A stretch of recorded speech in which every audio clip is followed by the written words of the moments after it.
There was a time when the city seemed to glow for her. Every window of every high-rise mirrored her ambition.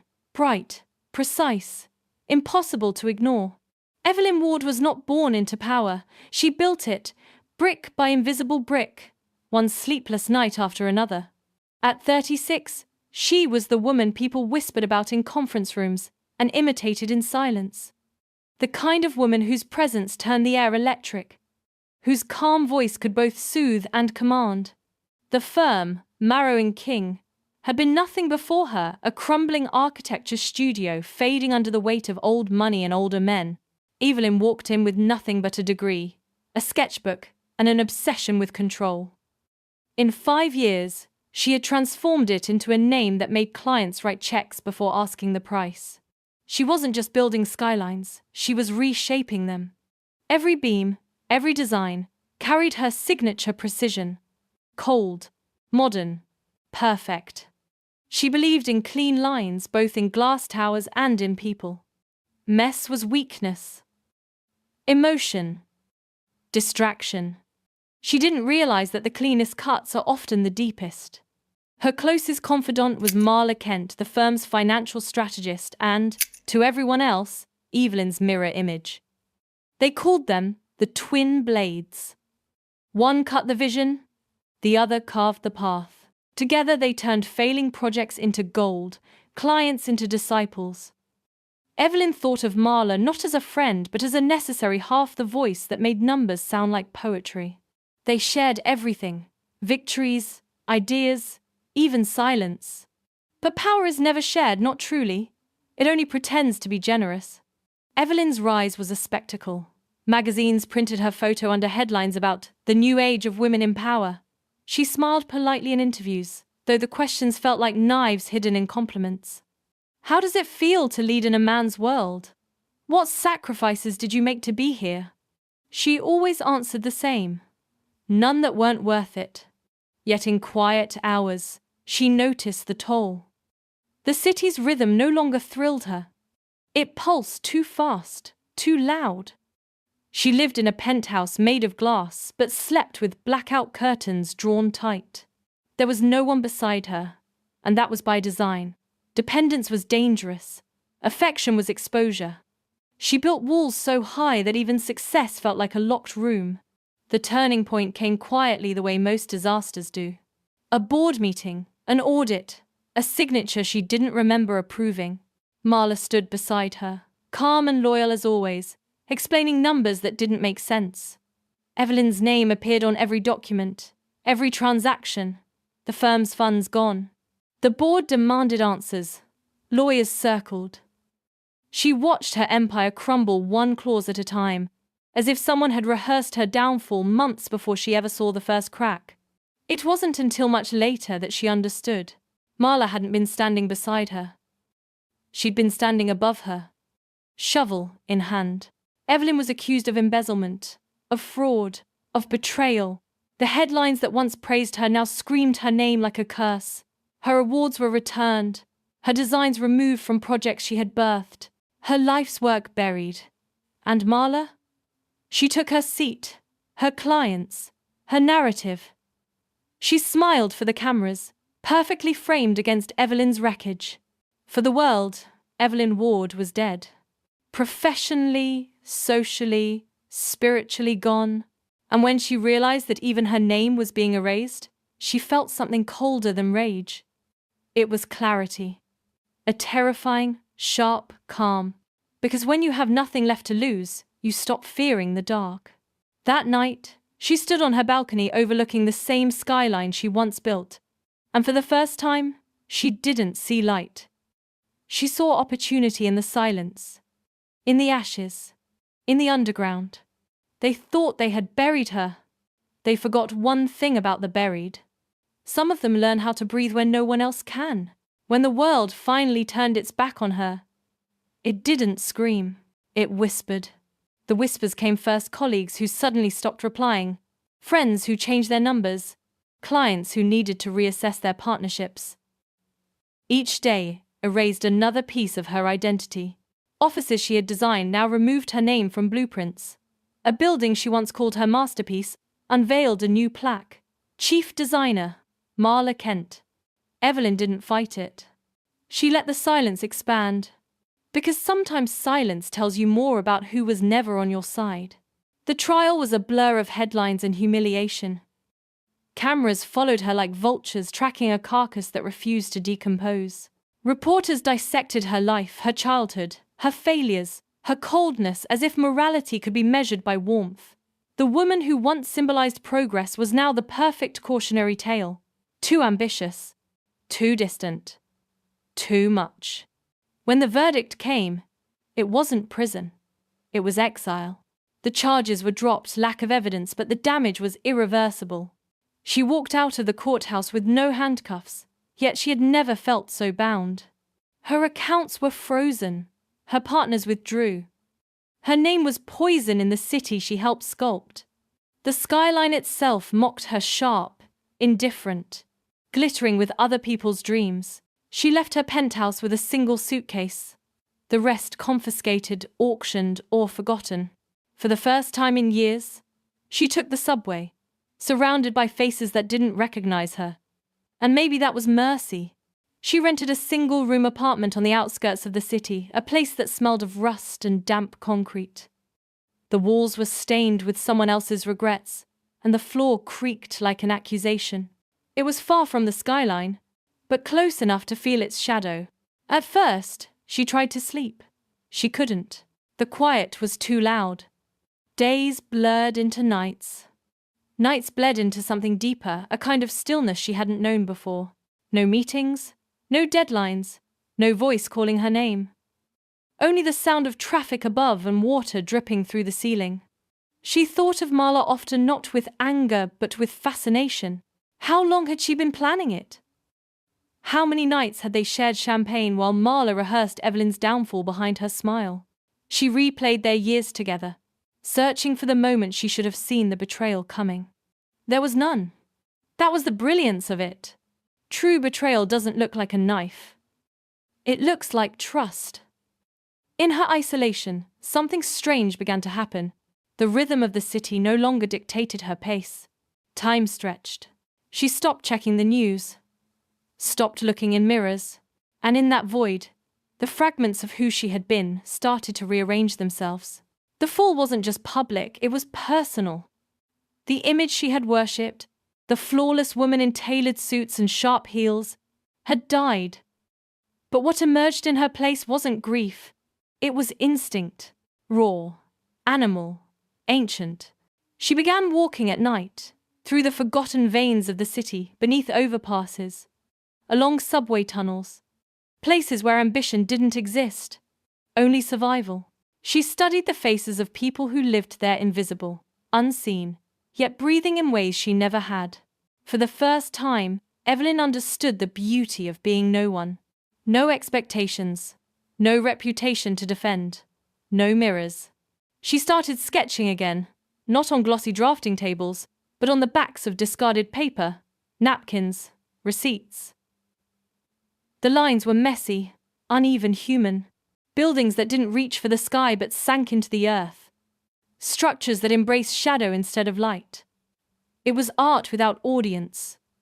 Creation without ego. That was when she realized, the underground isn't just a place, it's a state of being.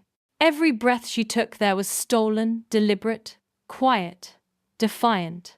And as weeks turned into months, Evelyn Ward, the name the world had buried, began to dissolve. What replaced her was something else. Something built from ruin, sustained by the dark, unafraid of silence. The world thought she had fallen. They were wrong. She was learning how to breathe. The descent didn't happen all at once. It was a slow erosion, a quiet surrender of everything she once believed made her strong. Above ground, life went on without her. Marla's firm prospered. Magazines praised her as the visionary Evelyn never was. The world forgot the woman who built the foundation, worshipping the one who stood on it. But below the surface, Evelyn was learning a new kind of architecture. The underground became her classroom. She learned to navigate a city she'd once ruled from glass towers, now viewed from the cracks in its sidewalks. She saw people who lived invisible lives, the cleaners, the night guards, the maintenance crews who repaired what others broke. They didn't know her name, and she didn't offer it. For the first time, she wasn't Evelyn Ward, CEO, designer, or scandal. She was just a pair of eyes, observing the anatomy of survival. Her mind, once sharpened by ambition, now turned toward observation. She noticed how the city breathed where it exhaled light, where it hid its waste. The networks beneath it fascinated her. Tunnels, pipes, old subway lines no longer mapped. It was another world, chaotic, forgotten, alive. In that darkness, she began to see patterns. She started sketching again, not for clients, but for herself. Her designs were no longer sterile towers of glass. They were living organisms, structures that pulsed with rhythm, that grew from decay, that existed not to impress but to endure. Buildings that could survive collapse. She sold a few sketches anonymously online, using an alias. The money was small, but it bought her paper, pencils, and enough coffee to stay awake through the long nights. One evening, she was approached by a construction foreman who had seen one of her anonymous designs floating through an online forum. He needed help planning low-cost housing for displaced families. It wasn't glamorous, but it was real. Evelyn took the job.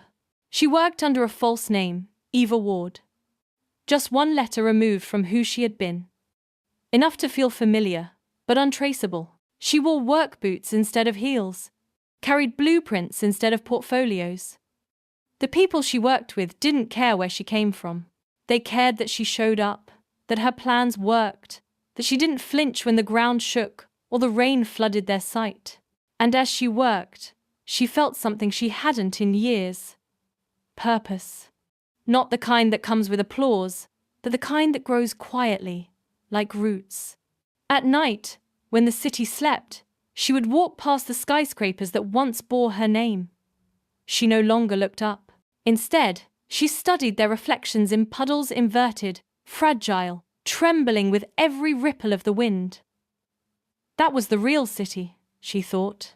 The one that existed upside down, beneath the illusion of perfection. But even as she rebuilt her spirit, the past didn't stay buried. Marla's name surfaced everywhere, interviews, awards, a new charity built on integrity and innovation. Evelyn watched from the shadows, her face half hidden beneath a hood. Each photo, each headline, was a reminder of the theft. Yet it didn't ignite rage anymore. It fed something colder, quieter, more enduring. Revenge, she realized, wasn't destruction. It was design. The old Evelyn would have sought spectacle, a public vindication, a courtroom victory. The new one sought precision. She began collecting information, quietly, methodically, names, contracts, internal memos. The world that had buried her ran on patterns, and patterns always reveal their weaknesses. What Marla had built was grand, yes, but unstable. Every empire built on deceit eventually collapses under its own perfection. Evelyn wasn't ready to strike. Not yet. She was still digging. The deeper she went, the more she understood. She hadn't fallen into darkness, she descended into knowledge. The world above believed she was gone, but beneath their feet, she was designing something new. Not a building, not a business, a resurrection. And this time, she wasn't aiming for the sky. She was building from the dirt, the same dirt they'd used to bury her. Because the thing about the underground, it doesn't fear collapse, it waits for it. Rebirth never announces itself. It doesn't come with applause, or angels, or sudden light. It begins in small, almost invisible moments, a decision here, a heartbeat there, until one day, you realize you've become someone else entirely. For Evelyn, it began with a knock on her apartment door.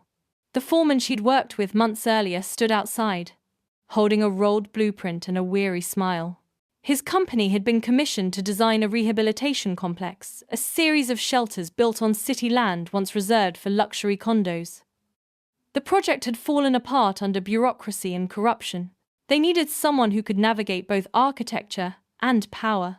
He didn't know who she really was, and she didn't tell him. The job was dangerous, politically charged, and impossible to complete on budget. She said yes before he finished asking. It was her first real test, not just as a designer, but as a ghost. She worked through the nights, revising plans, studying soil maps, bribing city inspectors when necessary. Each obstacle reminded her of what she'd lost and how much stronger she'd become without the weight of reputation. Slowly, people began to notice her work. Not her face, not her name, just the results. Projects finished early, under cost, with designs that somehow balanced function and grace. The name Eva Ward started circulating quietly in city circles, whispered in the same way Evelyn Ward once was. The irony wasn't lost on her. They buried one woman, and another rose from the same ground. Her work for the shelter project attracted a private investor, a quiet, discreet figure who admired her efficiency. He offered funding for an independent firm. She hesitated, then accepted, forming a company under the name Ward Collective. No titles, no glossy branding, just results. Within 2 years, Ward Collective became a hidden force behind some of the city's most meaningful infrastructure: emergency housing, flood-resistant schools, community centers built in forgotten neighborhoods. Projects the rich didn't care about, but the city couldn't live without. She built quietly. She thrived quietly. And in her quiet, she learned to listen. Every contractor, every bureaucrat, every investor, all of them whispered things they shouldn't. Names, transactions, deals buried under layers of paperwork. And among those whispers, one name kept returning: Marla Kent. It turned out Marla had climbed even higher than before. But her empire was hollow. Financial irregularities, inflated contracts, shell companies, the same blueprint she had once used to destroy Evelyn, now turned against others. The structure was elegant, but unsustainable. It only needed the right weight to collapse. Evelyn didn't plan vengeance the way most people do. She designed it. She traced every transaction, every falsified report, every donation that doubled as a bribe. She didn't move fast. She moved correctly. Each piece of evidence was placed like a foundation stone, each contact positioned like a column. And when she was done, the blueprint of Marla's downfall was beautiful. Symmetrical, precise, inevitable. But before she acted, Evelyn paused. Because something unexpected had happened. In building again differently, honestly, she had found meaning that had nothing to do with revenge. The shelters she designed weren't monuments to her ego. They were homes for people who had lost everything, like she once had. Children slept under roofs she had drawn with shaking hands. Families gathered in spaces she had built from shadows. For the first time, she felt peace. Not the brittle peace of success, but the deep, unspoken kind that comes from usefulness. She realized she could expose Marla and reclaim everything. Or she could remain silent and keep building. Unseen, untouched, unstoppable. The old Evelyn would have chosen exposure. The new one chose silence. So instead of publishing her findings, she sent them anonymously to the authorities. And she watched, weeks later, as headlines filled the city again. But this time, the name wasn't hers. Marla Kent under investigation for fraud. Former CEO faces criminal charges. Whistleblower reveals decade of corruption. Evelyn didn't smile. She didn't celebrate. She simply returned to her workbench, unfolded another blueprint, and kept designing. Because rebirth isn't revenge. It's reconstruction. And as the city above burned in scandal, the woman they buried kept building below, steady as breath, quiet as truth. When the reckoning finally came, it didn't roar. It whispered just like the fall had. The city woke to the scandal of Marla Kent's collapse. Stock prices plummeted. Clients withdrew. Investigations spread like wildfire through her empire of glass. She denied everything at first, then disappeared from public view. The woman once praised as the new face of innovation became a ghost hunted, humiliated, undone. Evelyn read the headlines in silence. There was no joy in them, only symmetry. Justice, she realized, isn't loud, it's architectural. It takes shape over time, invisible until it stands fully formed. Still, the reckoning wasn't just hers. It belonged to the city too, a city that fed on power until it forgot where its foundations came from. Marla's fall shook more than one company. It exposed the fragile bones beneath the skyline Evelyn had once worshipped. The same skyline she'd helped create. For the first time, she felt no attachment to it. She had outgrown it. She walked through the city center one evening, as the last of the daylight bled into glass. Skyscrapers shimmered like ghosts of her former life, hollow, magnificent, dying. People hurried by, chasing versions of success that no longer tempted her. She felt invisible among them, but not unseen. She belonged to the quiet now, to the spaces in between ambition and peace. Her company, Ward Collective, thrived quietly in her absence. She no longer needed to lead it. It led itself. Architects she had mentored carried her designs forward, sustainable, humane, unpretentious. Buildings that didn't scrape the sky, but held the earth together. Her influence had become what she once feared most: subtle. One afternoon, a letter arrived. No return address, no signature. Just her name, Evelyn. Inside was a single photograph. Marla, sitting alone in a diner, older now, eyes hollow, posture collapsed. The woman who once orchestrated her destruction was smaller, somehow human. On the back of the photo, a note in faint handwriting. "You were right. About everything." Evelyn stared at it for a long time before setting it down. No rage, no pity. Only closure, a quiet exhale after years of holding her breath. She realized then that the true reckoning wasn't about revenge or even redemption. It was about release. Because when someone buries you alive, they think the soil will suffocate you. But the truth is, it teaches you how to grow roots. That night, she returned to the first shelter she had ever designed, the one that began her rebirth. It stood at the edge of the city, weathered but sturdy. Families were still living there, the walls covered in murals painted by children who had no idea who built the place. Evelyn walked its corridors quietly, unnoticed.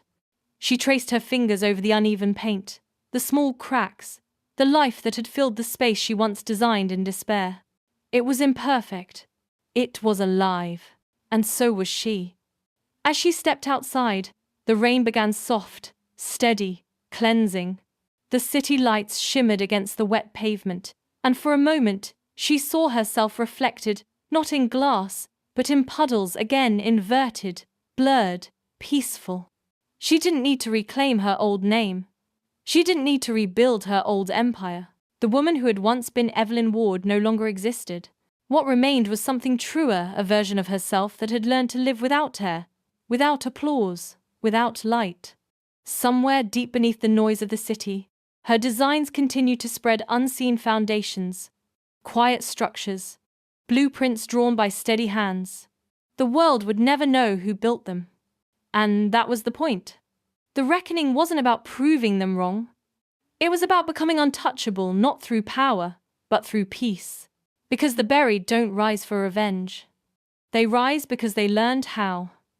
And as the storm washed the city clean, Evelyn, or whoever she had become, finally breathed deep, steady, and unafraid. The ground that once swallowed her now held her steady. The dark she once feared had become her home. They had buried her alive, but they never understood. She had learned to breathe underground.